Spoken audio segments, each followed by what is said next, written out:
10, 9, 8, 7, 6, 5, 4, 3, 2, 1, 0.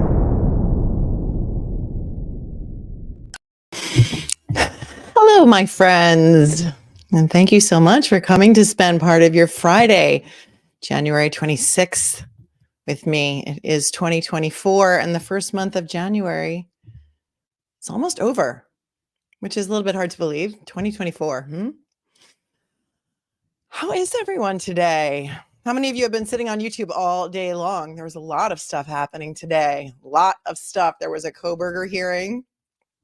There was some stuff that happened on Karen Reed last night that people are going over today. And it was a very, very busy day. The Crumbly trial is going on. So I figured I'd give you a little something to do this evening, and I didn't think anything else was on around 10 o'clock. So for those of you on the West Coast, it's only 7 p.m. and your night isn't even starting yet. And so here we are. Crumbly. People are watching Crumbly. Awesome. So, when this whole Gabby PETITO and Brian Laundrie story broke back in 2021, I was following this story very, very closely and very, very avidly, but I was not yet a YouTuber. So I have never done a stream on Gabby PETITO and Brian Laundrie since I started this channel back in July of 2023. And since I was a civil litigator during the 30-year course of my legal career in New York State and federal courts, I thought that we would break into the Gabby PETITO, Brian Laundrie parents, actually. It's the parents of Gabby PETITO suing the parents of Brian Laundrie and their lawyer, Stephen Bertolino, in Sarasota County, Florida, which coincidentally, for those of you who were with me for the Maya case, it's in the same courthouse that the Maya case was tried in Sarasota County. And in fact, Judge Carroll was involved in this case in the beginning. It has since been transferred to another judge. But here we are. So I don't know if we can really do a full-on recap of the Gabby PETITO and the Brian Laundrie saga, but I think most of you, being the true crime buffs that you are, have been around for a long time. I'm sure that I covered it on Duty Ron's show, not the actual when it was happening in 2021, but at least the civil case at least once or twice with Duty Ron. So I thought what we would do tonight is we're going to talk about the breaking news that happened today. That's why it reminded me that I wanted to cover this case with you guys. I want to take a look at some of the pleadings, and I want to talk about the law in Florida and how this is going to apply to this case. I want to tell you about the other cases against the Laundries that have already been settled. There's one case that's already been settled. And the case that is still pending is the case for intentional infliction of emotional distress. And it really is surrounded.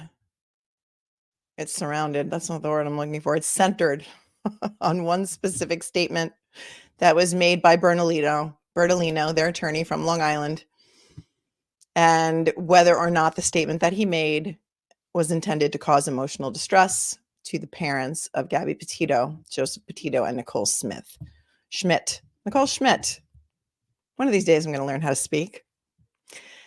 And because Gabby is from Long Island, this was a case that I followed very closely. She grew up here on Long Island in Suffolk County in a town called Blue Point, which is lovely, out east, closer to the Hamptons. So I'm assuming that most of you who are here know the story, but I'll tell you a little bit of the story, just so we can recap. And while I'm doing that, why don't I pull up a picture or two to show you from Gabby's Instagram.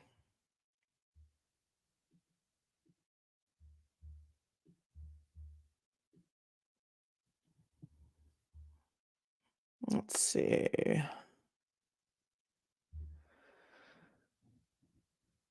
Here's a picture of Gabby and Brian that announced their engagement. This was back on July 2nd of 2020.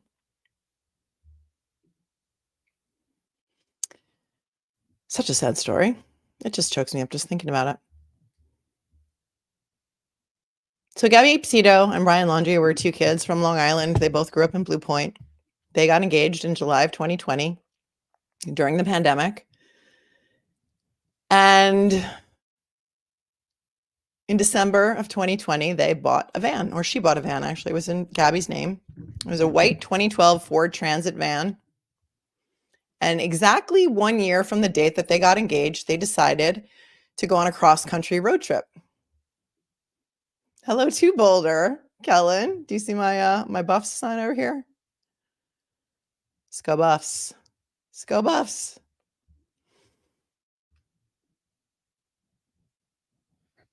They decided 1 year after their engagement on July 2nd of 2021 that they were going to go on a cross-country road trip in this van. And Gabby wanted to be a van lifer.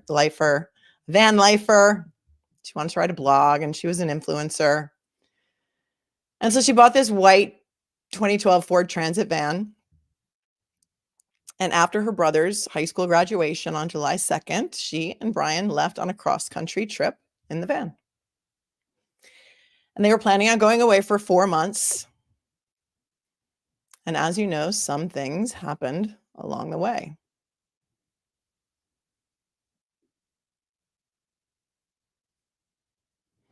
We're just going to touch on a couple of the incidences.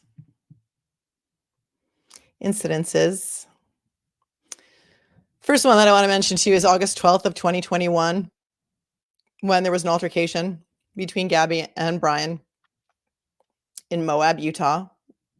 Somebody called 911 and said that they were fighting, stopped by the Moab Police Department. And there was some body cam footage of that. And I know a lot of you have seen it, and we can't really do a huge deep dive into that. But it was chilling to watch that body cam footage of the police officers that pulled her over. I mean, I could see clearly from looking at her that she had every classic sign of being a victim of DV. But she admitted to hitting Brian, and then she was sort of apologizing that it was all her fault. And actually, the police were going to arrest her, but they told them to separate for the night. And they were separated. That was on August 12th of 2021. And then on August 17th of 2021, Brian flew back from Salt Lake City to Tampa to see his parents in Florida. And then he flew back to Salt Lake City to, quote, rejoin Gabby on August 23rd of 2021. And on August 27th of 2021, Gabby and Brian were seen for the last time together. They were fighting at a Jackson Hole, Wyoming restaurant. There was a witness who saw that happen.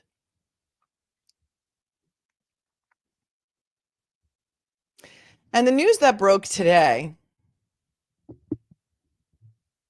we'll get to that in a second. So August 27th, they're seen fighting in that restaurant in Jackson Hole, Wyoming. On August 30th, the last text is sent from Gabby to her mom, Nicole Schmidt. And it's a weird text, and it talks about her grandfather and calls him Stan. And I think that Nicole thought that it did not come from Gabby in retrospect, because it was not the way that Gabby would have talked to her. On September 1st of 2021, Brian arrives back in Northport, Florida, not to be confused with Northport, New York, in Gabby's van without Gabby. On September 2nd, 2021, Stephen Bertolino is retained by the Laundrie family. At this point, Gabby's parents are frantically looking for her. And on September 10th of 2021, Roberta Laundrie blocks Nicole Schmidt on her phone and on Facebook, and she doesn't respond to any of Nicole Schmidt's messages looking for Gabby, because she hasn't heard from Gabby, and she was very, very worried. So on September 11th of 2021, Gabby's mom reports her missing to the Suffolk County, New York Police Department. And then by September 12th of 2021, the FBI takes on the case. September 14th, Stephen Bertolino, their Long Island attorney, makes a public statement that is the subject of this lawsuit. By September 15th of 2021, Brian Laundrie was named a person of interest in Gabby's disappearance. And very sadly, on September 19th of 2021, Gabby's remains were found in Wyoming. in or around Grand Teton National Forest. A little over a month later, on October 20th of 2021, Brian Laundrie committed suicide, or his remains were found, let's say, in Carlton Reserve in Florida by a self-inflicted gunshot wound, allegedly. He was found with a backpack, a notebook, and a revolver, and in the notebook was allegedly a handwritten confession to having caused the death of Gabby. And here we are today. It's a very, very tragic story. There's so much more to it than just that timeline, but just that's a little bit of the timeline for purposes of the lawsuit that we're going to talk about today. And it's been very, very devastating to see Gabby's parents. I remember when they were on television looking for Gabby, and we were all looking for Gabby. And there were some really amazing witnesses that came forward, and they had some video footage of the van. And I think that had a lot to do with why she was found and how she was found. And it was just such a heartbreaking story. But so many of us thought at the time how odd Brian Laundrie's parents were behaving. And I remember the news vans parked outside their house in Northport, Florida. And I remember seeing the mom like kind of walking around in the driveway. Do you guys remember? I mean, it's hard to believe that this was so long ago. So a little over 2 years ago, 2.5 years ago. And so after all of this, Gabby's parents filed a wrongful death lawsuit against the Laundries for causing the death of Gabby. So that lawsuit was entitled The Estate of Gabby Petito against the estate of Brian Laundrie, because when people are deceased, that's how you have to sue on behalf of their estate. And that case settled in November of 2022 for $3 million. I don't know how it was paid. I don't know if it was paid by insurance. Sometimes homeowners insurance will cover something like this. I don't know if it was ever collected. But what I do know is that in November of 2022, Judge Hunter Carroll, who we know from the Maya case, signed off on this $3 million settlement. And Gabby's parents said that whatever money they recovered from that lawsuit was going to go into the Gabby Petito Foundation, which I'm actually going to link below. And that is a foundation to help victims of DV. And so sad. It's just so sad. They have since also filed another lawsuit against the Moab Police Department for their handling of that traffic stop, saying that perhaps Gabby would be alive today if the Moab police had handled that differently. That's a different lawsuit for a different day.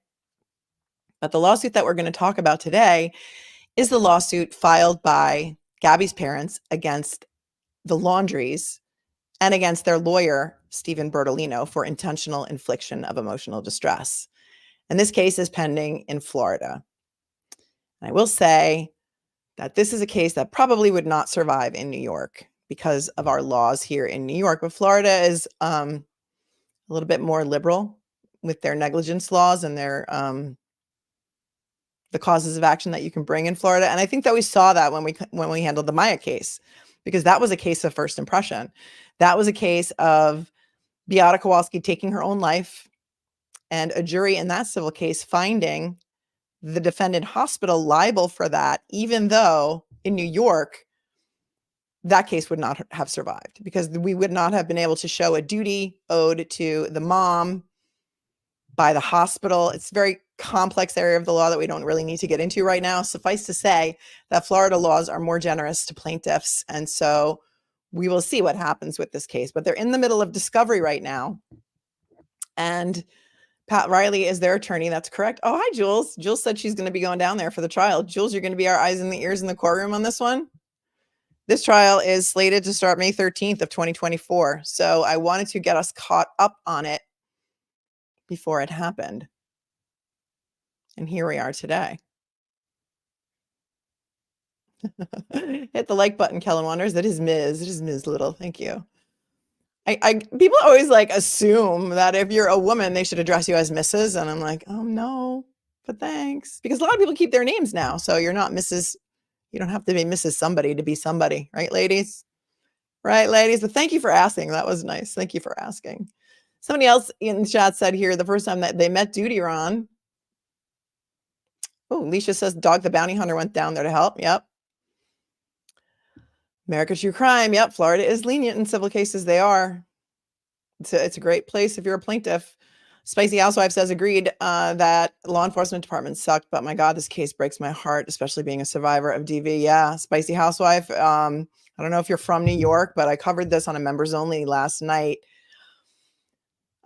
This Kevin Porter Jr., he's a basketball player. He played for the Houston Rockets. He had like an $85 million contract. He beat the crap out of his girlfriend in a New York City hotel room back on September 11th of this year. She came out in the hallway bloody and beaten and complaining of neck pain, went to the hospital. She had a fractured neck. He was arrested on assault charges. Very, very quickly thereafter, she recanted.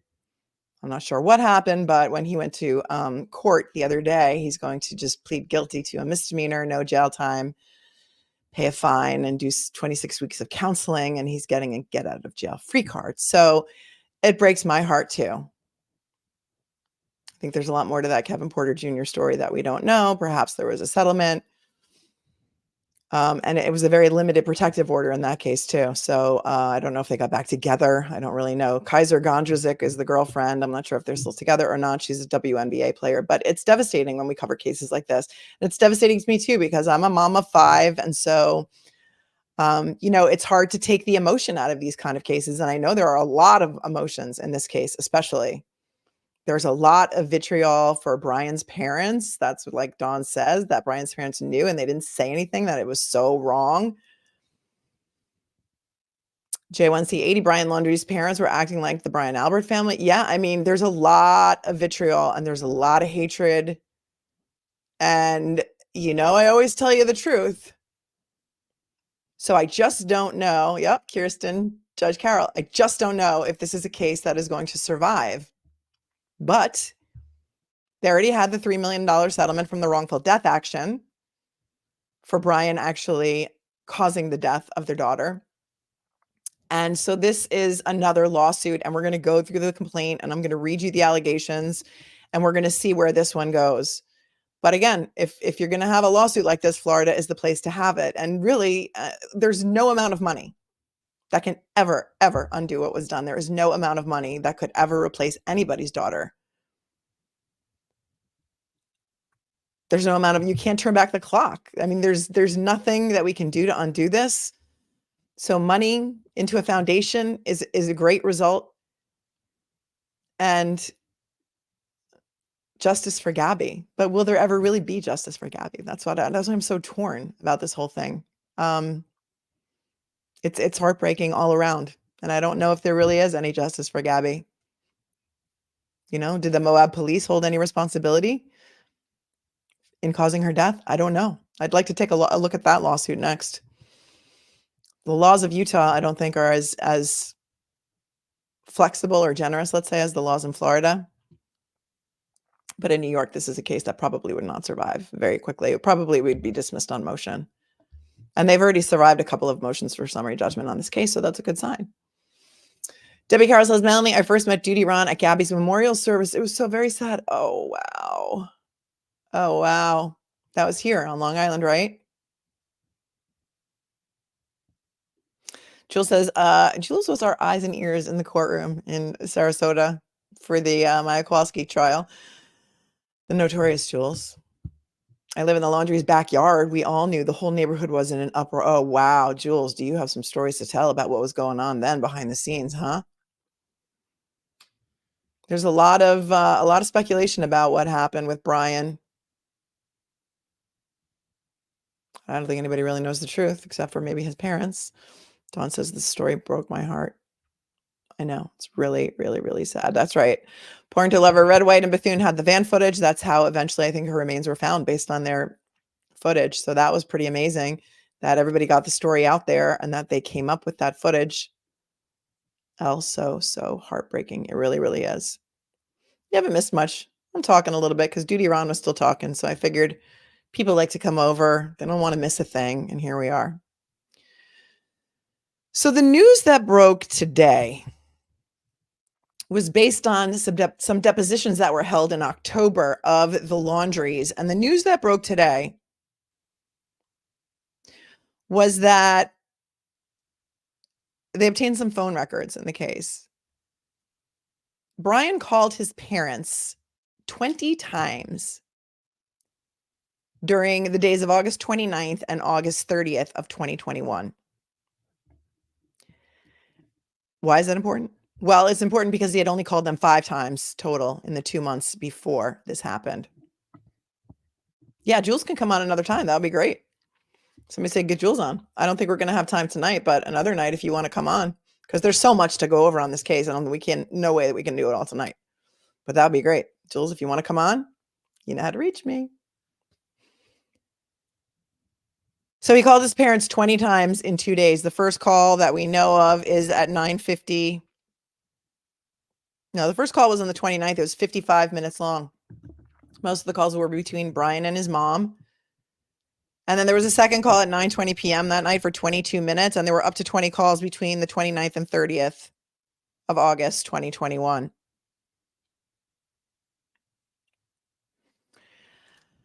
It is speculated that in those calls, it's been testified to actually at a deposition, and we found this out a couple of months ago, that in one of those phone calls, Brian said to his dad, Gabby is gone.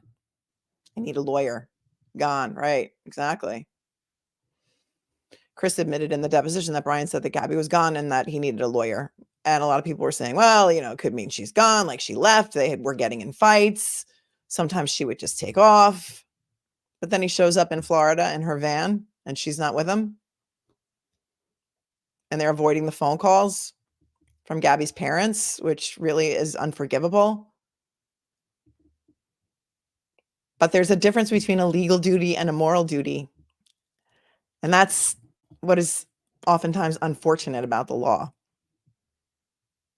That there may not be a legal obligation to do something, but any normal person with feelings, emotions, and who cared about Gabby or her parents would obviously return a phone call, at least pick up the phone. We don't have the depositions now.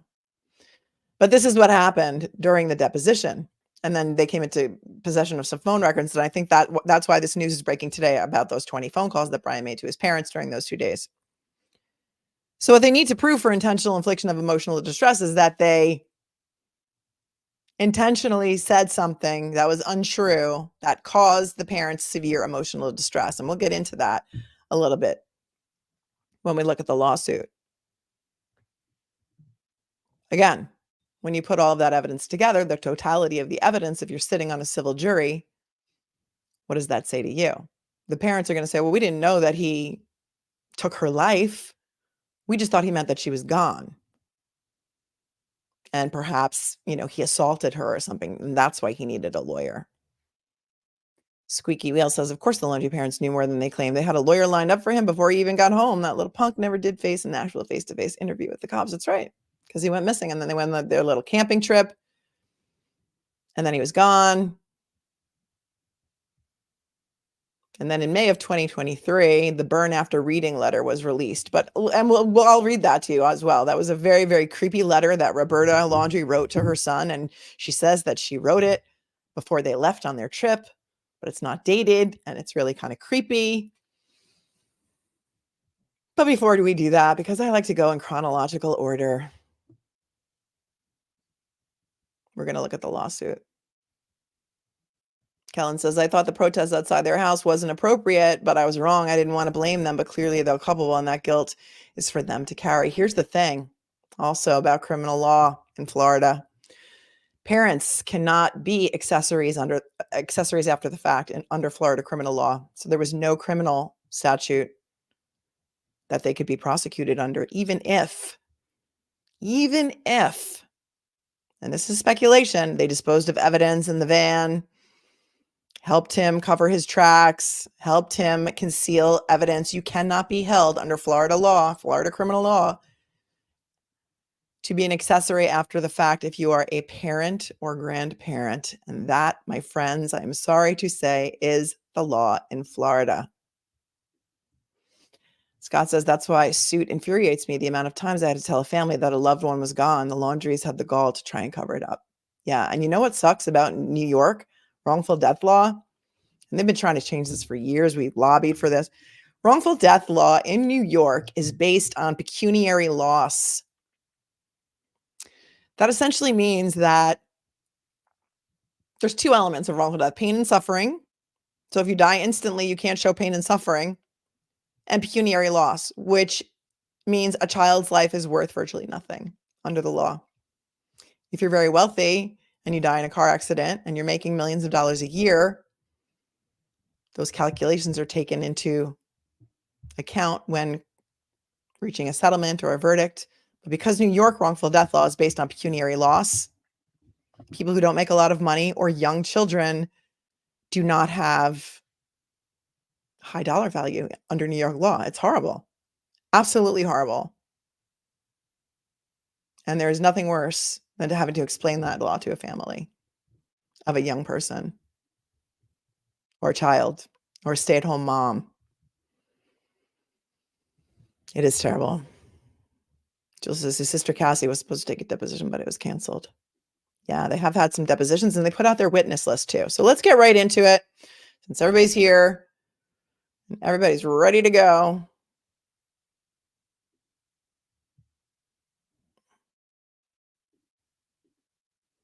The lawsuit itself is only about 8 pages, which after we've read through everything on Maya, that's like nothing. I can do 8 pages for you in my best ASMR voice.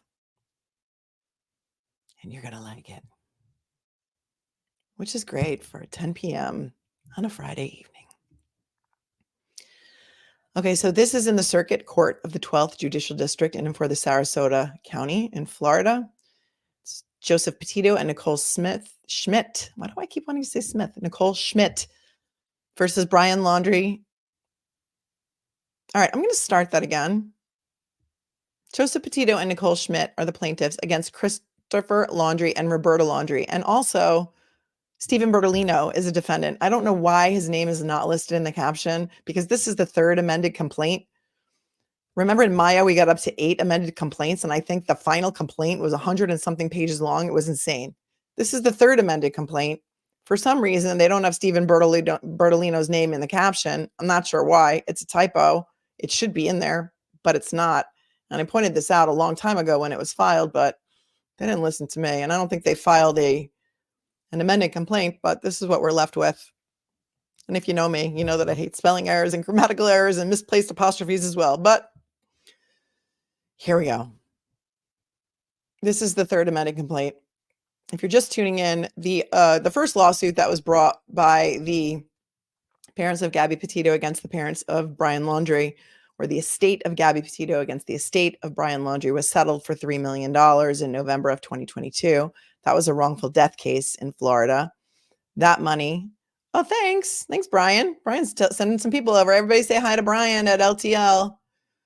Hi, Brian. Yeah, you scrolled by too quickly.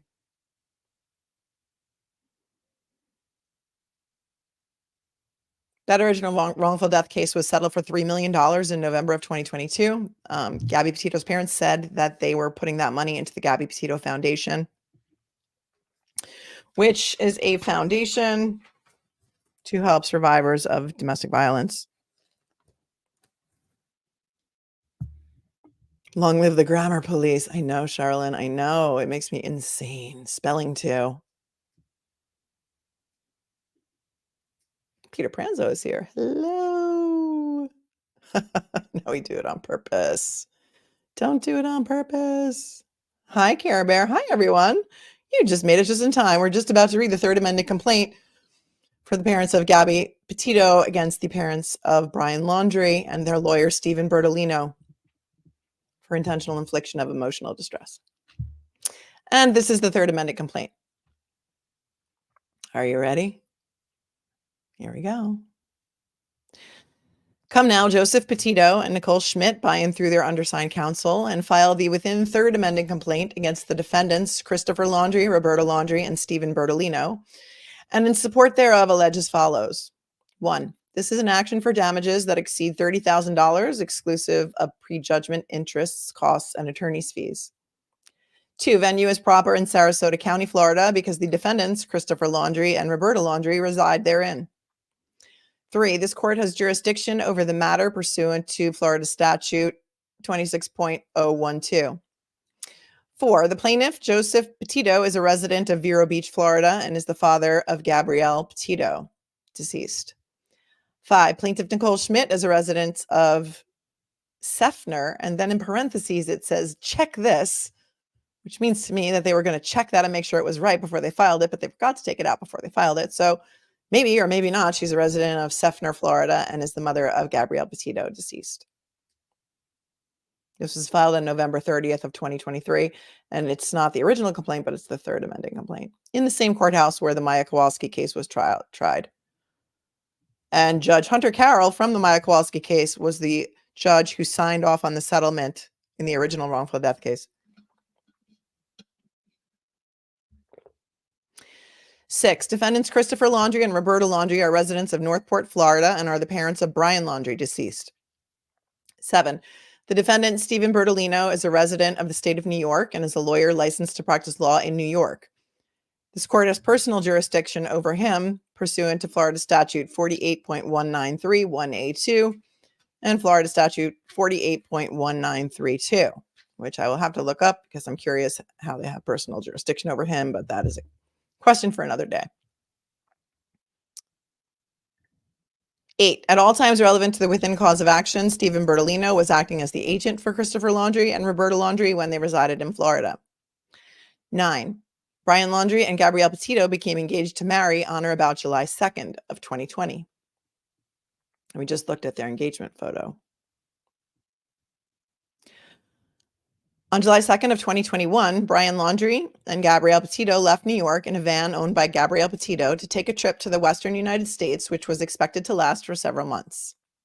11, prior to the trip taken by Gabrielle Petito and Brian Laundrie, Joseph Petito and Nicole Schmidt and Christopher Laundrie and Roberta Laundrie had a cordial relationship. 12, Gabrielle Petito had hopes of becoming a travel influencer, a van lifer, and document her cross-country travels on social media sites such as YouTube, Instagram, and TikTok. 13, during the course of the aforementioned trip, Gabrielle Petito called her family almost daily, including her parents, Joseph Petito and Nicole Schmidt, and her siblings. 14, the last communication that Gabrielle Petito had with Joseph Petito was on August 21 of 2021. 15, the last communication that Nicole Schmidt had with Gabrielle Petito was on August 27th of 2021. 16, it is believed that on August 27th of 2021, Brian Laundrie murdered Gabrielle Petito. The cause of her death was blunt force injuries to the head and neck with manual strangulation. 17, Gabrielle Petito was 22 years old at the time of her death. 18, after Brian Laundrie murdered Gabrielle Petito, Brian Laundrie sent text messages back and forth between his cell phone and Gabrielle Petito's cell phone in an effort to hide the fact that she was deceased. 19, on August 27th of 2021, it is believed that Brian Laundrie sent a text to Nicole Schmidt in which he referenced to Gabrielle Petito's grandfather, Stan, by name. Gabrielle Petito never called her grandfather by his name. 20, on August 29th of 2021, Brian Laundrie advised his parents, Christopher Laundrie and Roberta Laundrie, in a frantic telephone call that Gabby was gone, in quotes, and he needed a lawyer. On August 29th of 2021, Christopher Laundrie and Roberta Laundrie spoke with Stephen Bertolino, advising him that Gabrielle Petito was, quote, gone, that Brian Laundrie needed a lawyer, and sent him a retainer on September 2nd of 2021.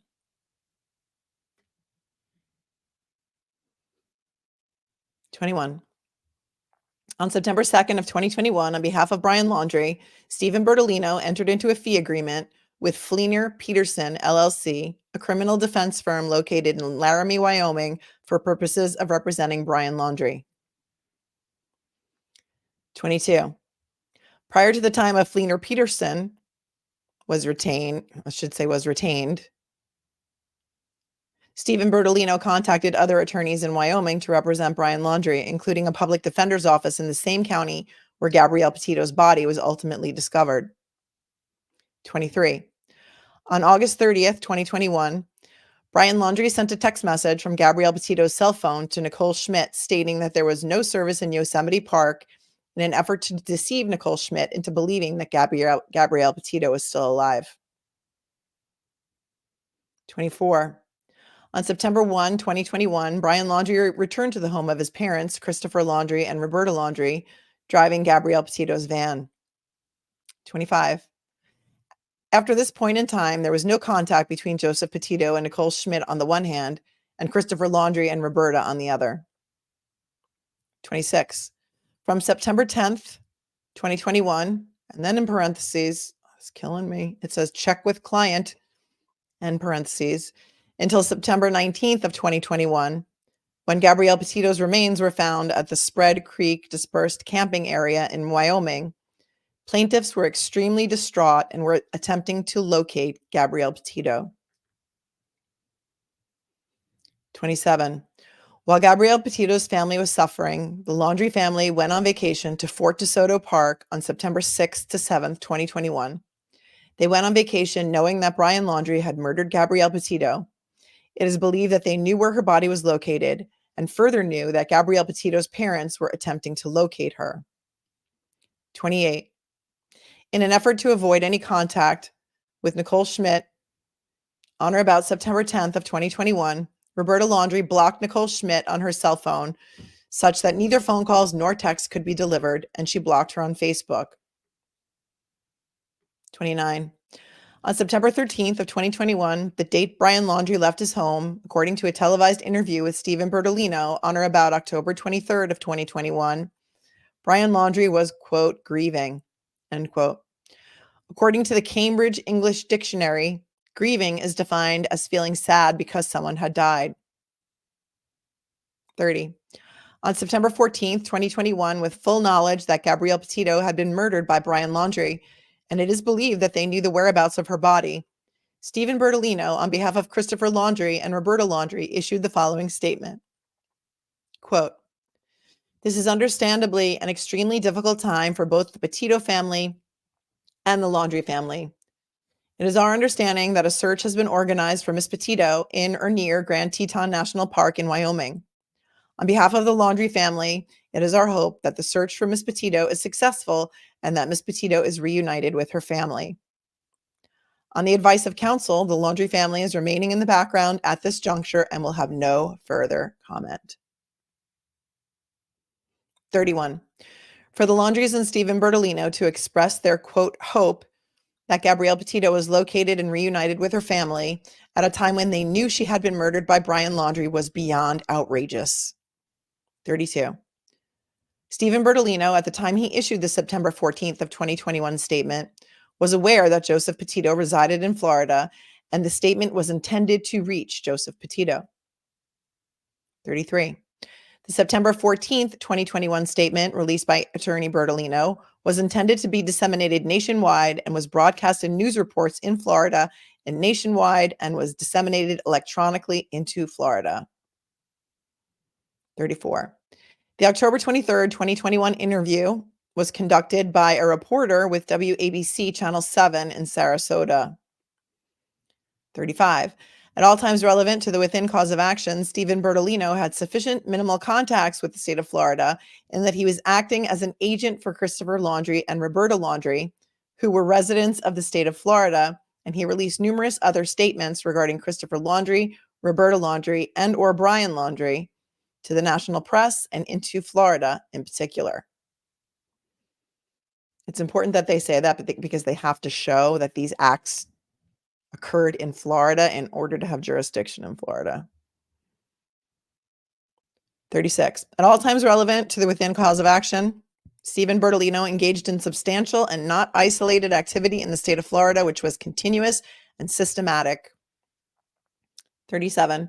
On September 16th, 2021, attorney Richard Stafford, on behalf of Gabrielle Petito's family, issued a letter to Christopher Laundrie and Roberta Laundrie as follows. Quote, "We are writing this letter to ask you to help find our beautiful daughter. We understand you are going through a difficult time and your instinct to protect your son is strong. We ask you to put yourselves in our shoes. We haven't been able to sleep or eat and our lives are falling apart. We believe you know the location of where Brian left Gabby. We beg you to tell us. As a parent, how could you let us go through this pain and not help us? As a parent, how can you put Gabby's younger brother and sisters through this?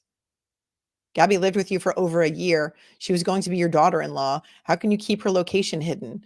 You were both at Jim and Nicole's house. You were both so happy that Brian and Gabby got engaged and were planning to spend their lives together. Please, if you or your family have any decency left, please tell us where Gabby is located. Tell us if we are even looking in the right place. All we want is Gabby to come home. Please help us make that happen. And that letter was written on September 16th of 2021. 38. Despite the fact that the defendants knew Gabrielle Petito was deceased, knew where her body was located, and expressed their, quote, hope that Gabrielle Petito would be, quote, reunited, end quote, with her family, Christopher Laundrie, Roberta Laundrie, and Stephen Bertolino refused to respond to either Joseph Petito or Nicole Schmidt. 39. While Joseph Petito and Nicole Schmidt were desperately searching for information concerning their daughter, Christopher Laundrie, Roberta Laundrie, and Stephen Bertolino were keeping the whereabouts of Brian Laundrie secret. 40. Gabrielle Petito's remains were discovered on September 19th, 2021 in Bridger-Teton National Forest in Wyoming. On that same day, Stephen Bertolino issued a statement saying, quote, "The news about Gabby Petito is heartbreaking. The Laundrie family prays for Gabby and her family," end quote. 41. Christopher Laundrie, Roberta Laundrie, and Stephen Bertolino knew of the mental suffering and anguish of Joseph Petito and Nicole Schmidt in not knowing the well-being or location of their daughter, and further knew that such mental suffering and anguish increased each day that Gabrielle Petito was missing. While Christopher Laundrie, Roberta Laundrie, and Stephen Bertolino remained silent about Gabrielle Petito's death at the hands of Brian Laundrie and the location of her body, all the while knowing that she was deceased and knowing the proximate location of her body, they chose to issue statements on September 14th and September 19th of 2021. 42. In issuing the statements, Christopher Laundrie, Roberta Laundrie, and Stephen Bertolino engaged in conduct which was intentional or reckless, and they knew or should have known that the statements would cause emotional distress, and knew or should have known that Joseph Petito and Nicole Schmidt would likely suffer emotional distress from the statements. 43. Christopher Laundrie, Roberta Laundrie, and Stephen Bertolino exhibited conduct which was outrageous and went beyond all bounds of decency, and is regarded as odious and utterly intolerable in a civilized community, in that they remained silent concerning Gabrielle Petito's death and the location of her body, but then made statements giving hope to Joseph Petito and Nicole Schmidt that Gabrielle Petito was still alive. Oh, it says still alive. It should say still alive. And expressed it was a difficult time for the Laundrie family, knowing their son had murdered Gabrielle Petito. Count one. Joseph Petito. So that first whole section that we read is just they're alleging those facts, and then they have to show each count that they want to collect on or have a jury render a verdict on, same as we saw in the Maya Kowalski case. Count one, Joseph Petito versus Christopher Laundrie. 44. Joseph Petito hereby restates and incorporates paragraphs 1 through 40 above as though fully set forth herein. 45. As a direct and proximate result of the intentional or reckless conduct of Christopher Laundrie, plaintiff Joseph Petito has been caused to suffer pain and suffering, mental anguish, inconvenience, loss of capacity for the enjoyment of life experienced in the past and to be experienced in the future, which emotional distress was severe. Wherefore, plaintiff Joseph Petito respectfully requests this honorable court enter judgment in his favor and against the defendant, Christopher Laundrie, and award him just compensation for the damages he has suffered, together with costs and such other as this honorable court deems just and appropriate.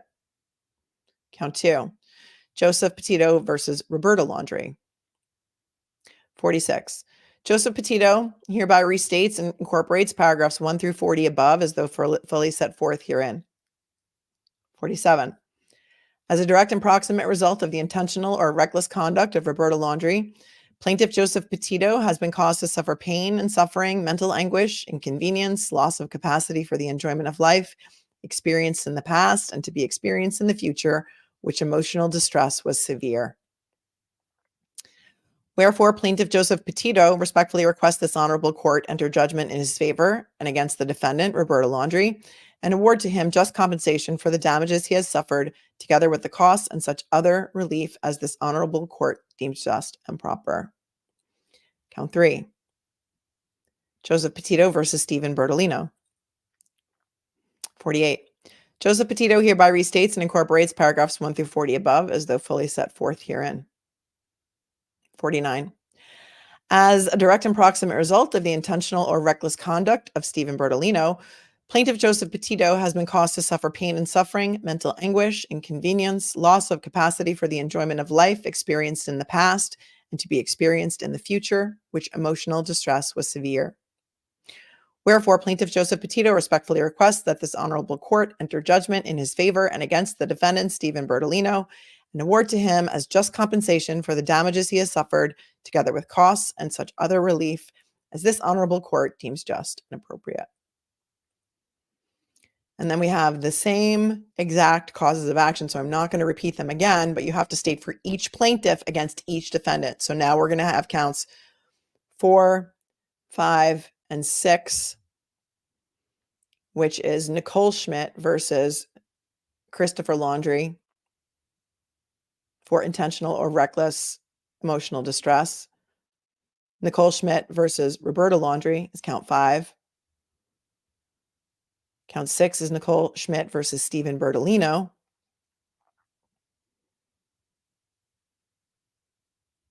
Signed Patrick Riley.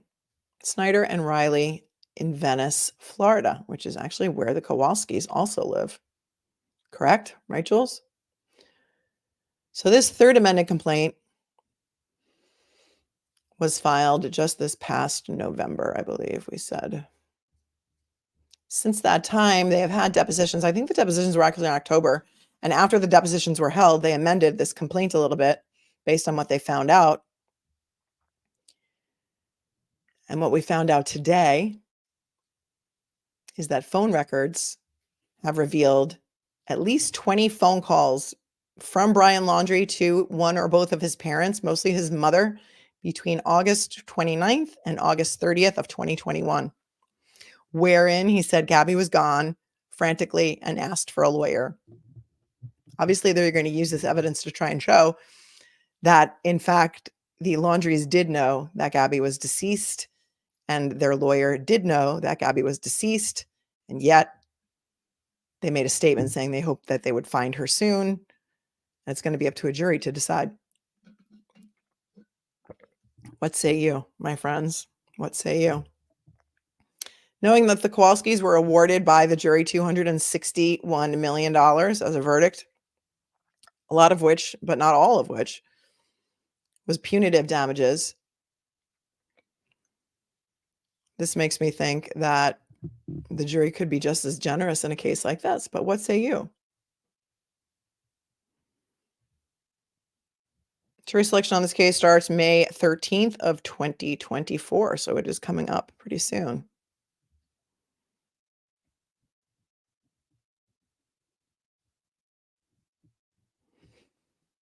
They knew. They are appalling. $261 million was the Kowalski verdict. You are correct.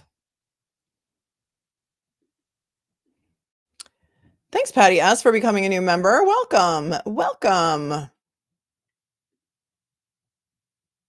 So they did the depositions. I want to play a little piece. You know how much I love Vinny Politan. Here's a little piece of Vinny Politan's interview with Stephen Bertolino, the attorney who's being sued in this case.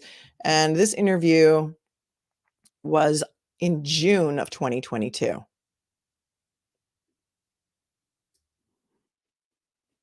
So let's take a look at this and see what he has to say so you can get an idea of the kind of witness that he's going to make on his own behalf. He is a lawyer from Long Island, New York.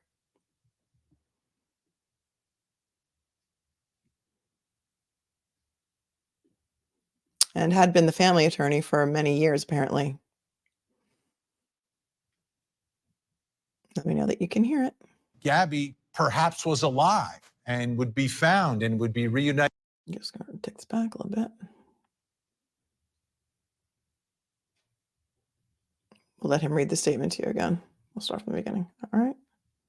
But let's bring in a very special guest. Joining me now in East Islip, New York, is the attorney representing the Laundrie family, Stephen Bertolino, is with us. Stephen, thank you so much for joining us tonight. We really do appreciate it. I know a lot of people want to talk to you, and we appreciate your time tonight. Yes, good evening, Vinny. Thanks for having me.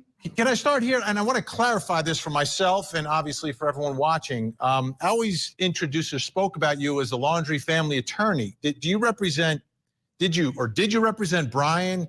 Do you represent Chris and Roberta, the parents? Did you represent all of them, just some of them? Can you clarify that for us? Yes, well, I've spoken on this topic a couple of times, and throughout the course of the ordeal back in September and October, I did represent all three parties and in different capacities. As of now, I am representing Chris and Roberta. Okay, so at the time you represented all three, did you have contact with all three? Brian, I did. And Roberta and Chris. I had spoken to Roberta and Chris. I had spoken to Brian. I spoke to them separately, and I spoke to them together. Okay, I want to get to today's hearing. And that's important because that goes to attorney-client privilege. If he spoke to all three of them, whatever he said to them is protected by the attorney-client privilege. Because one of the big issues that was brought up today was a statement which you released September 14th of 2021. I'm going to put it up on the screen so our viewers can see it and everyone can understand what we're talking about here. And it says, this is a statement from counsel for the Laundrie family. This is understandably an extremely difficult time for both the Petito family and the Laundrie family. It is our understanding that a search has been organized for Miss Petito in or near Grand Teton National Park in Wyoming. On behalf of the Laundrie family, it is our hope that the search for Miss Petito is successful and that Miss Petito is reunited with her family. On the advice of counsel, the Laundrie family is remaining in the background at this juncture and will have no further comment. And here is one of the issues that was brought up in court today from the Petito family side, is that from this note, especially the lines, it is our hope that the search for Miss Petito is successful and that Miss Petito is reunited with her family, that it gave them false hope, misled them that Gabby perhaps was alive and would be found and would be reunited with the family. Was this misleading, this note? I don't believe the note was misleading at all. I think the note was a generic, I should say the statement. The statement was a generic statement put out. If you recall, the presence of the press was bountiful, to say the least, and everybody was clamoring for some statement or some comment coming from the Laundrie side. We only know certain things at the time that they're told to us. Just as you heard Mr. Riley say today that he doesn't have all the information from the FBI. I did not have all the available information on the date that statement was released. Chris and Roberta, had probably less information than I had. And when all said and done, if you take that statement standing alone, it is not an outrageous statement. It's not an intentionally harmful statement in any way. And I think it's a generic statement that just about any defense lawyer would put out when pressed for a comment as to the investigation that was going on at the time. If I was his attorney, I would have told him not to talk. I don't know if he was a defendant in the lawsuit at the time. This lawsuit was originally filed in March of 2022. This interview was in June of 2022. I just want to take a look at the original complaint.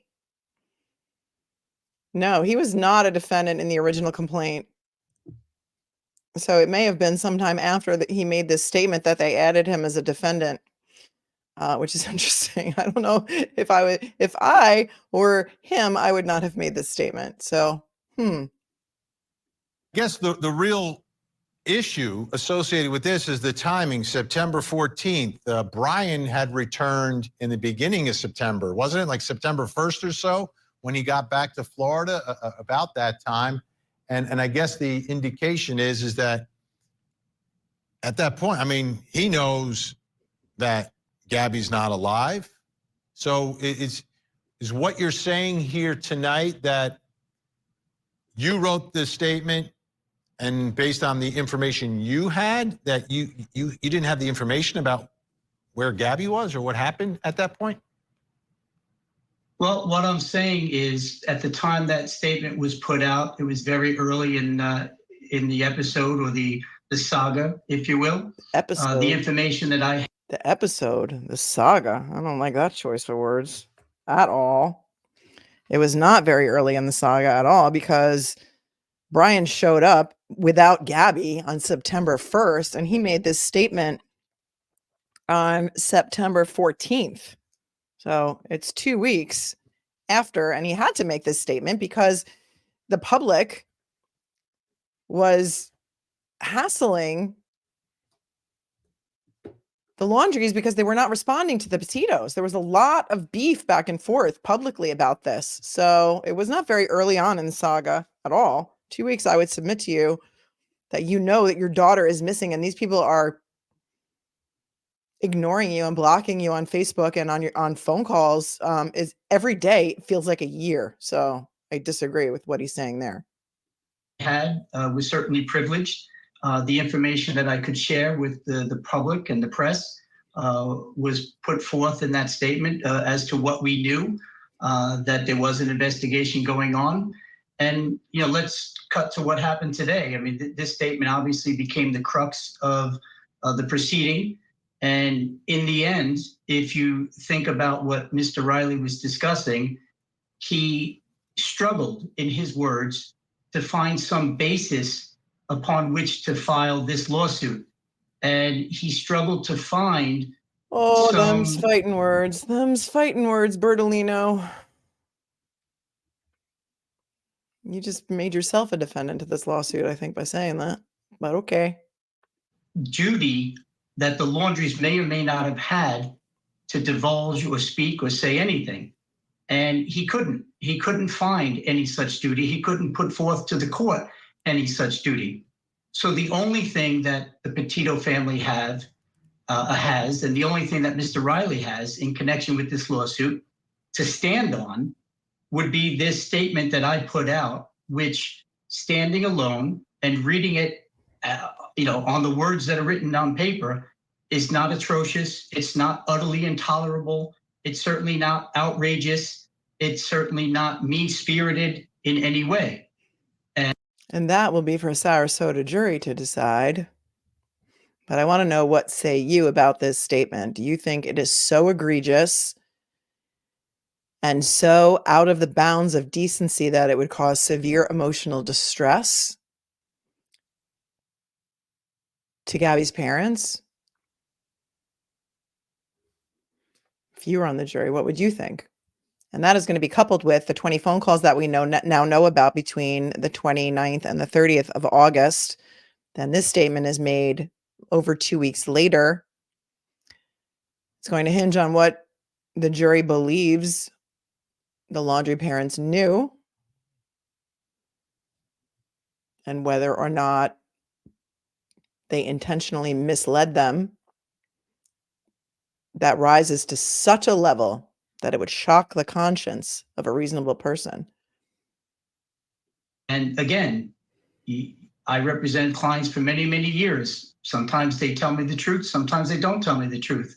And in the end, my firsthand knowledge is my firsthand knowledge. What I can put out there is based upon my firsthand knowledge. And that was that there was an investigation being conducted.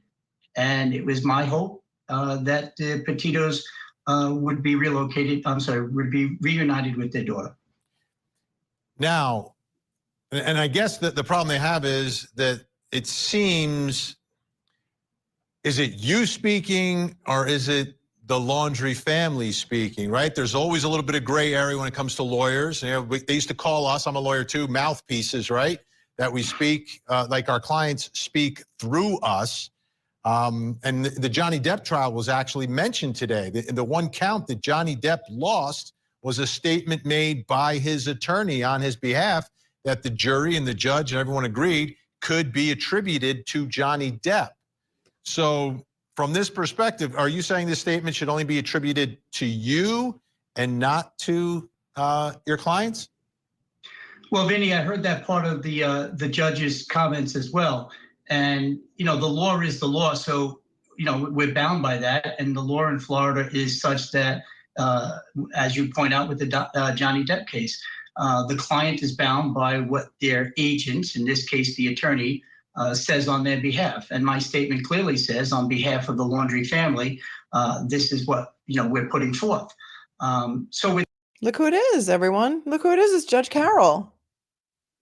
Judge Hunter Carroll.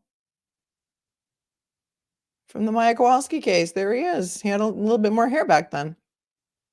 With that in mind, knowing that we're bound by the statement, we can't change the statement. I can't, sit here tonight and tell you that it's not the Laundrie statement, that it was mine. What I can tell, under the law that is, what I can tell you is that I prepared the statement. Chris and Roberta did not. I put the statement out there. It is my statement, but I'm not going to say that the judge is wrong under the law, that it should be applied to the Laundrie family. But let's move to the point at hand. If you're going to say that this statement, or more precisely, if Mr. Riley and the Petitos are going to say that this statement is the basis of an intentional infliction of emotional distress claim, then let's look at the elements of that claim and come right to the outrageousness of it. You've had that statement on the screen several times. I've read it many, many times. That's not an outrageous statement. It's not utterly intolerable in a civilized community. And in fact, I think it's the type of statement that just about any defense attorney would put out when they are pressed for a comment from the press. Certainly we could say no comment all the time, but a softer approach rather than no comment is to say, hey, look, we understand what's going on. We understand you're going through a difficult time. We're going through a difficult time here. At the moment that statement was released, Brian had left the home in a distraught manner, as I had put out once before, and his parents were concerned about him. So in the context of the face of the statement, it's not outrageous. So if that's the only thing that that Mr. Riley and the Petitos are using to form the basis of this lawsuit, I think it fails. Of course, we respect the judge. He asked a lot of good, deliberate questions of both sides. Think about that, whether you think it's outrageous enough to assign liability to Bertolino or the parents or both. That's what the jury's going to have to decide. Today, which was, comforting, sitting in my chair. He certainly asked Matt Luca several questions, certainly asked Mr. Riley several questions pertaining to that. And I think he was fair in his questioning to the extent that I think the judge, really is in tune with, the point of whether or not this statement would be outrageous. And I think he was quite clear that he believes under Florida law, the statement should be attributed to Chris and Roberta Laundrie. And if that's so, let's move to the next step. Even if that statement is attributed to Chris and Roberta and or myself, is it outrageous standing alone? Great analysis. I get it. I think where the discrepancy here is if you know she's dead and you're saying it is our hope that it's a successful search and she's reunited, it's giving them false hope to a family that is distraught. And I think that's the argument for the outrageousness. I understand you completely disagree with that, but I just wanted the folks at home to understand both sides of this. Stephen Bertolino, the family attorney for the Laundries, Brian Laundrie's parents, staying with us. Have a whole bunch more questions for you, Stephen. I appreciate your time tonight. Also, coming up in the next hour. Okay, and we can stop it there. If you want to watch the rest of his statement, you can certainly go to Vinny's show and watch that. That was from June of 2022. I want to go to the chat for a minute and see what you say, or what say you about whether you think that that statement is outrageous enough to assign liability to the attorney or two, the Laundries, or both. Becca Lynn says, but he is at fault. He's standing behind this statement and this strategy. I blame him. Rassler's mom, anything they said except the location of Gabby was wrong. It took everything in me not to cuss in this chat. I'm a mom and I won't ever stand for this behavior. I am with you.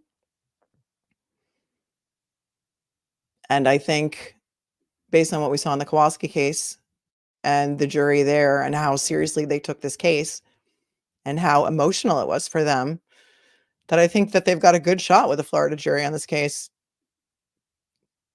And thank you for keeping it classy in the chat. Thank you. So many people say that they're so happy they can watch true crime on a channel that their 90-year-old mother can watch with them because there's not a lot of cursing, and we don't curse. So we try and keep it classy and no personal attacks and stuff like that. And the chat here is very friendly. So thanks for refraining from those words that YouTube doesn't like. Nevaeh, an attorney does nothing without the approval of their clients, 100%. And he didn't try and say it was all them. It wasn't him. So I can't fault him for that. Rachel Ann says, sucks to be you, Bertolino. They have more. Now you put yourself under fire with that interview. So Bama, he seems concerned about having a softer statement to the press rather than no comment, yet has no concern about being kind to the family. Yeah, that's right? Jules came in and said the depots of the Laundries were taken during the Kowalski trial at the same courthouse. Wow. Did you come across them in the hallway or anything? Did you see them in the hallway? Pierce said, in both Kowalski and this case, I think compensation is justified. I do wonder if we may also see cases in Florida that aren't so clear award money. I hate for everyone to be so litigious. Yeah, this case wouldn't fly in New York. Like I'm telling you, it just wouldn't. The law here is very strict with regard to these types of intentional torts. And we have a different standard here. I find the judges in Florida to let a lot more things go to the jury rather than dismissing them on papers or on summary judgment and throwing the causes of action out. But we will see. I think there have been some motions filed already that have survived. Courtney says, but what about ethics? On behalf of the attorney? I mean, that's a separate complaint. That's a separate proceeding. That's a separate issue. You know, there's a difference between a legal duty and a moral duty and an ethical duty. Under the law, did the Laundries owe a duty, I keep saying duty, to Gabby's parents to tell them what they knew? Did they have a legal duty? In New York, they don't. Rachel Ann, why wouldn't the bit about them retaining a lawyer in the jurisdiction where she was found before anyone knew not be in that document, or does this not cover evidence excluded? It's not one of the facts that is relevant to this part of the case. It will come into the case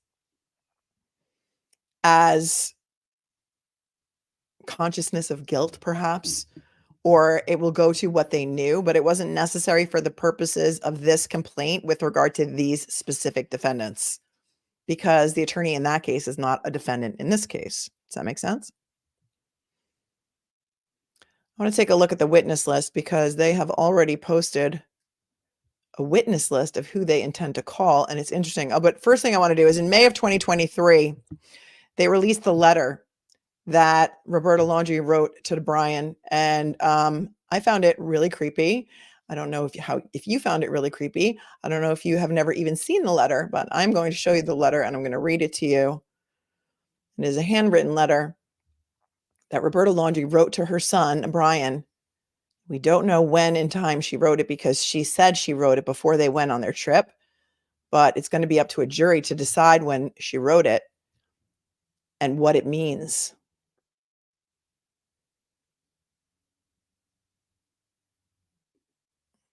I transcribed it so I wouldn't have to read that little tiny font.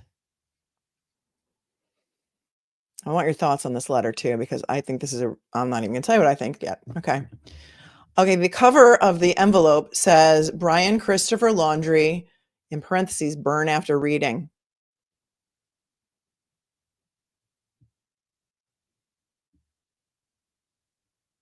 And it says, I just want you to remember that I will always love you, and I know you will always love me. You are my boy.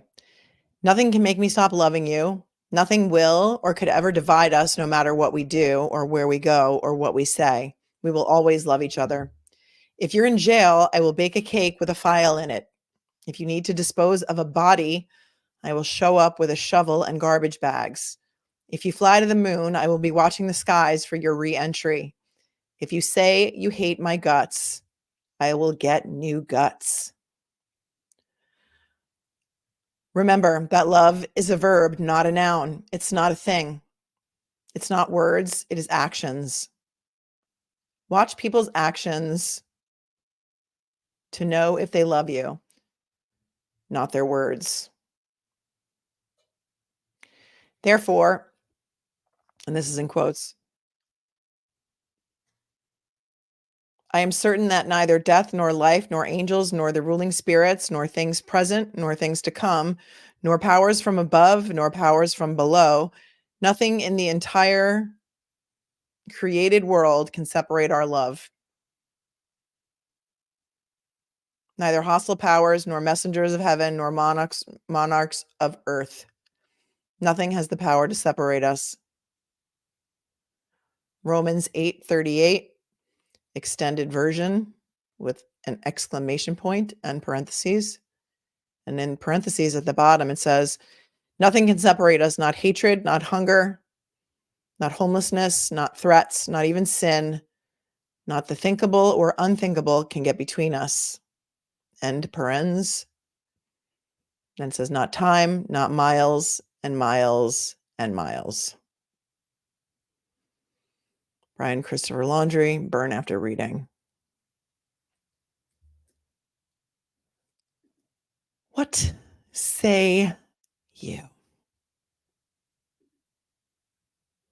Is that a letter that you would ever write to your son? Is that a letter that you think she wrote and gave to him before they went on their trip on July 2nd of 2022? Sorry, 2021, right? It was 2021. They got engaged during the pandemic the same day, July 2nd of 2020. They went on their trip July 2nd of 2021. Teresa says, no way, it was before. Monique says, burn after reading tells me everything. I think she did have a story that this was based on a book that she used to read with Brian. Tracy Legere says, totally creepy. This is what I was thinking too. Rachel Ann, I don't know who Dr. Berry is, but you say this is total enmeshment. I think this is creepy. I think this is something like a mother would write to her spouse. Like, it is just a really, really weird, creepy letter. And extremely bizarre, Allison. I agree. A jury is going to have to come to the determination of when this letter was written. Does it show knowledge? Did she give it to him before he got on the plane to go back to Utah? Because remember, he flew back to Florida on the 17th of August until the 23rd. Why did he fly home? That was 5 days after the body cam footage from the Moab Police Department where they were in an altercation and he had marks on him that she had laid hands on him. They were almost arrested her. Yeah, Janelle says, I guess he didn't burn after reading. Betty says she wrote to tell him that she loved him even though he killed Gabby. Right. I think this was found in his backpack. Correct me if I'm wrong, when they found his remains in the swamp. Do you think that she gave it to him before he went into the swamp?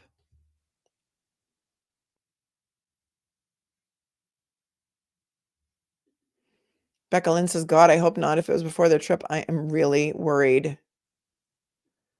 Michelle Rivera says, in my opinion, it was written after.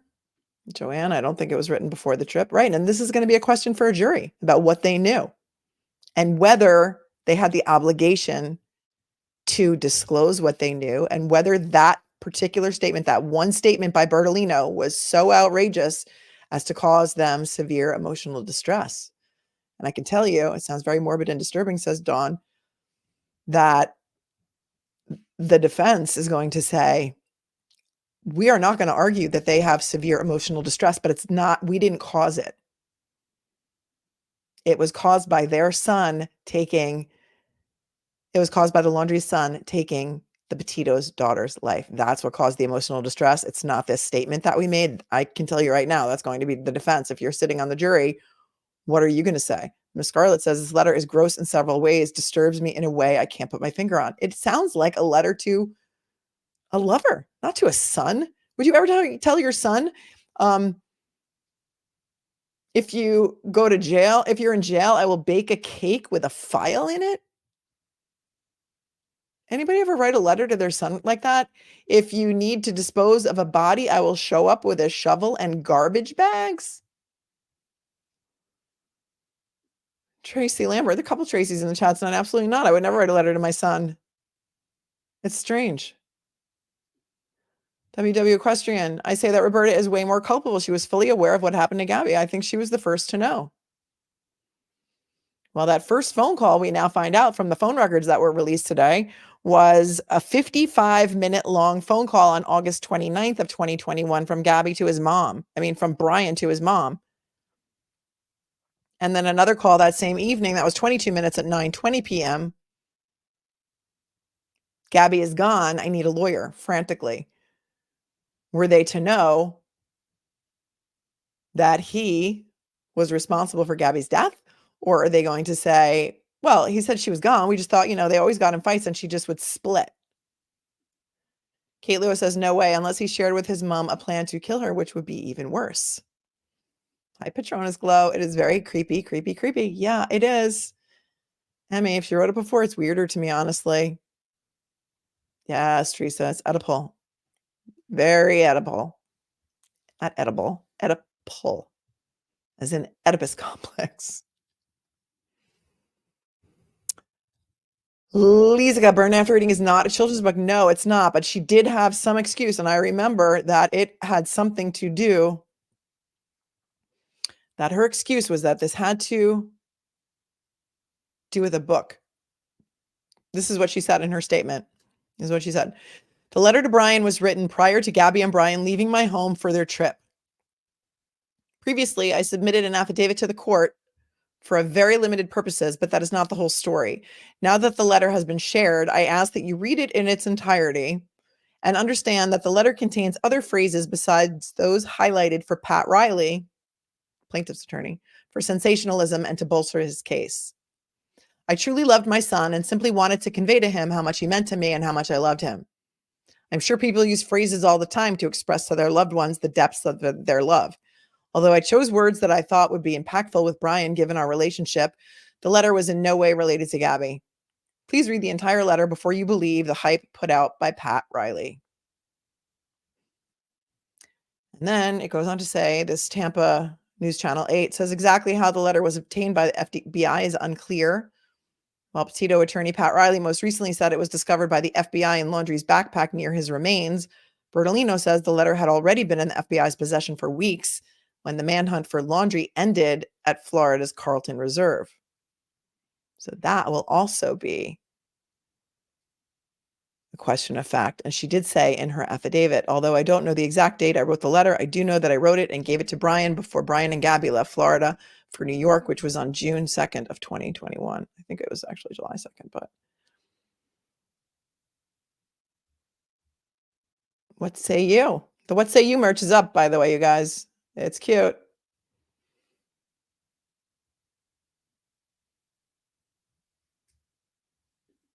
Becca Lynn, no, she said, if you hate my guts, I will get new guts. That's what she said. Amber's like, no. Scott said, and thank you for chiming in here, Scott. 25 years on the job with New York City Transit Police, who investigate all crimes that happen in the subway, except for, I think, sex crimes is what you told us when you came on the Members Live, right? Amazing how the PD couldn't find his body, but the parents did. Yep. Don't even get me started on that one. Paralegal Mandy, they didn't limit the stress by being forthcoming either. If a YouTuber had not located her body, then his parents would not have told. I think you could be right about that. WW Equestrian says, I think Roberta wrote that letter after he hurt Gabby. I also think that she knew that Brian had one of his dad's guns. It was going to end his life. That's why she wrote the letter. That's an interesting theory. Where did he get the gun? Was it his gun? Who was the gun registered to? I don't know if we ever even learned all of those things. Roberta said in the affidavit that she and Brian shared a love for books such as The Runaway Bunny and Little Bear. Well, I read both of those books to my kids too, but I don't remember any of that stuff in there. If you go to jail, I'll bake a file and a cake, or if you need to bury a body, I'll bring a shovel and some garbage bags. She claims one such book, Burn After Writing, was often the subject of a joke between her, Brian, and Gabby, and is the reason she wrote Burn After Reading on the envelope that contained the letter to her son. I don't think she liked Gabby. I don't know. But maybe Ethan Crumbley's mom would write a letter like that. Oh my God, Ava, are you watching that trial? I can't even with that trial. It's hard. It's a hard watch. I'm going to recap it over the weekend for you guys. If you're interested, let me know if you want me to recap it for you and just go over the highlights, the openings, some pertinent testimony, and kind of talk about it. Because if you're watching it on a live stream all day long, it's hard if there's no commentary. And I know that. So if you want me to break it down for you, I will. Wrestler's mom, I've never wrote anything like this to my son. I don't encourage bad behavior. This mom seems evil. Jen Conley says, geez, that was probably right after it happened. Yeah, or right after he came home, right? Alone with her van. Maybe he confessed to them. They went on their little camping trip for a couple of days together. And then that was also really weird too, how he went by himself then on this little walkabout or whatever in this Carlton Preserve. And then they went and picked up his car. And then they don't find his body for over a month later. Sus, very sus. And then it's remains by that time. It's in a swamp and it's bones, and they identified him through dental records, I believe. Barbara Brady, when my son was a teenager, I told him, if you ever got arrested, don't call me. I raised you to be a good person. Wouldn't you say turn yourself in? I don't know. Patty, I think it was her way to give permission to unalive himself or to go to jail, and she would still love him. That may be. Squeaky wheel, if I'd ever hurt one of my girlfriends, my parents would have driven me to the police station themselves and left me there indefinitely. Well, your parents are amazing. You don't lay hands on a woman, like ever. I don't care if she hits you first. I mean, am I wrong about that? How about you just don't ever lay hands on a woman ever if you're a man? How about that? Is that a good rule? Can we go with that? Well, I don't know. I don't get it. This whole Kevin Porter Jr. thing is really making me mad too. That this guy's going to get away with no jail time, that he's going to have 26 weeks of counseling, pay a little fine, and then if he doesn't do anything wrong during that time, it's just going to get dismissed and written off as a violation because he didn't really break his girlfriend's neck when he beat her up in the hotel room on September 11th. It's horrifying. Welcome to New York, folks. This is Florida, but still. And this is also a civil case, but still. It's the way that victims of DV are treated. And they wonder why they don't want to testify in court because they get re-victimized. Kind of odd that law enforcement couldn't find him, but his parents did. Pointer lever, yep. C. Taylor, and the parents wouldn't have asked what he meant by she's gone. Not a chance. Hello, Tiff. Rolling in late. Hello, my not cupcakes. Paralegal Mandy wouldn't write that. Jules said because you knew he was going to off himself. Wonder if they encouraged it. I don't know. Her cause of death, Gabby's, was strangulation. Did this guy have a history? Is there a family history? She lived in their house for a year.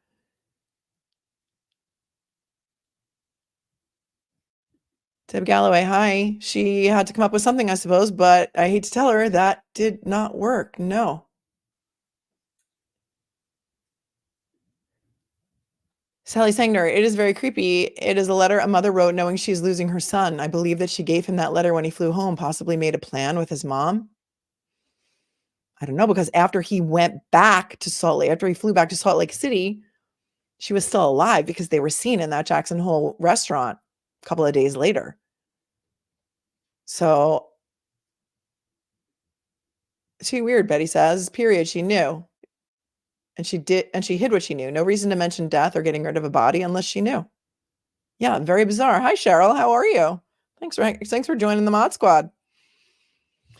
The jury selection on this case will take place on May 13th of this year, 2024. I don't know if anybody watched the Koberger hearing today, but that case is not going to go to trial until summer, at least of 2025. So there is a lot more work to be done on the Koberger case. That trial will not happen this year. Margaret Hutchins says if it was written before the trip, she knew Gabby's death was premeditated. Wow, that even, right, if she admits to giving it to him before they even went on that cross-country trip, you're right. That could go to her knowledge and foreseeability that he was going to take her life because she knew that he was abusive, perhaps. So it isn't really good for her to say she gave it to him before they even went on their trip. You're right about that, Margaret. That's a great, great point. And the plaintiff can turn that around on her and say, oh, so you knew. So you knew that he was violent. You knew that he could wind up in jail and you might need to bake a file and a cake for him, right? Isn't that true? Because you gave this to him before they even went on their cross-country journey that was going to take 4 months. And you knew that your son was a loose cannon and a ticking time bomb. And that if he was stuck in a van with her for 4 months, something horrible was going to happen. Debbie Carroll says a cake with file isn't love. Yeah. America True Crime. I wish as much effort would have been put into finding missing little children as finding Brian. You're right about that.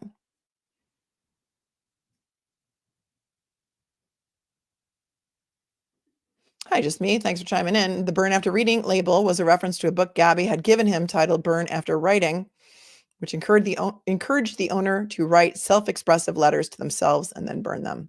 Yeah, it was like a self-help book, right? Barbara Brady, if she really meant what she wrote, why isn't she with him now?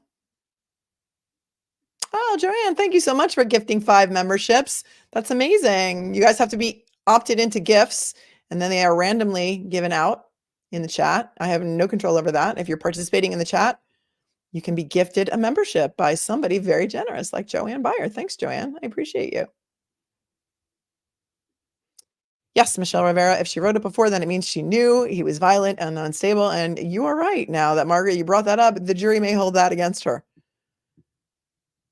for not preventing it. And, you know, juries don't leave their common sense at the door. They go into jury duty with their personal experiences, what has happened to them in their life, their family dynamic. And they use that in reaching a decision and a verdict. They just do. Squeaky wheel. Chris and Roberta certainly have taken advantage of remaining silent, haven't they? They haven't ever made a public statement, only through that Bertolino. Yep. You are correct. Let's take a look now. The witness list. Because there are some familiar names on here that you might want to know about. And this is the witness list of Stephen Bertolino.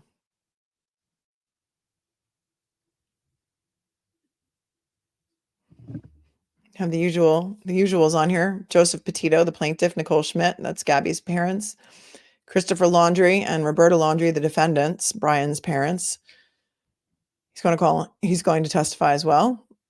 James Schmidt, who is the, I guess you would say, stepfather of Gabby, who is married to Nicole Schmidt. Tara Petito, who is the, I guess, stepmom of Gabby, Joseph Petito's wife. Richard Stafford, Esquire, plaintiff's former counsel.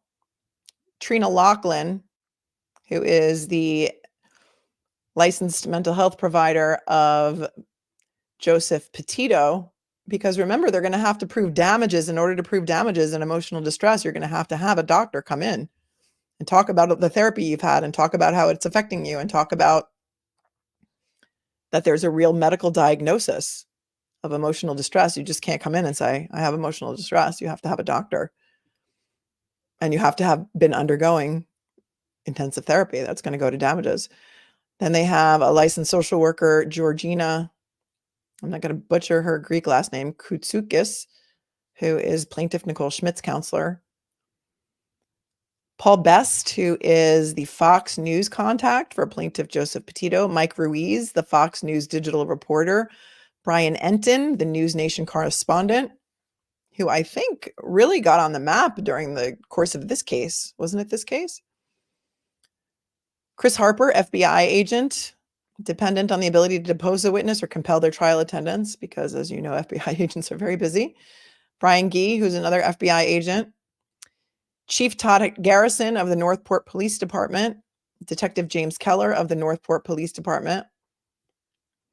A corporate representative for the FBI. If they're going to introduce any records from the FBI, they need to have a witness come in and authenticate them. And that's what you see here as well, a record custodian for the FBI. Corporate representative for the Northport Police Department and a record custodian for the Northport Police Department, so they can come in and testify that these are records that are maintained in the usual course of business of the police department before they can be entered into evidence. They need to be authenticated. And then there's this Professor Roy D. Simon, who's a legal ethics advisor to lawyers. And I saw today that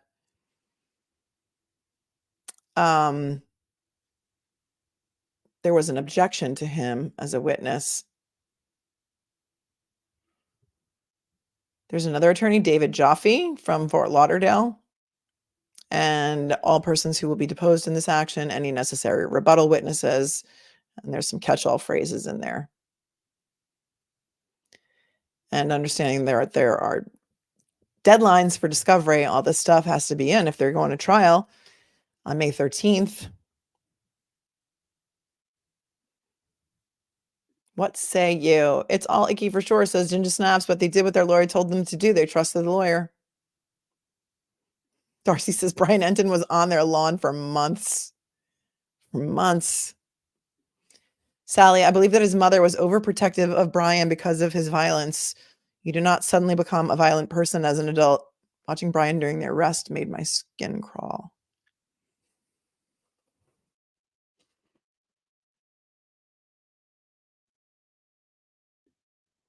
America True Crime. Enton is very biased toward the Petito side, and cross-questioning will show the jury such, in my opinion, just trying to be unbiased here. And remember, this is a civil case. This is not a criminal case. There can be no criminal charges brought against the Laundries, no matter how much you want that to happen. It will not happen. I will read to you the Florida statute that says that. And this is Florida statute 777.03, entitled Accessory After the Fact.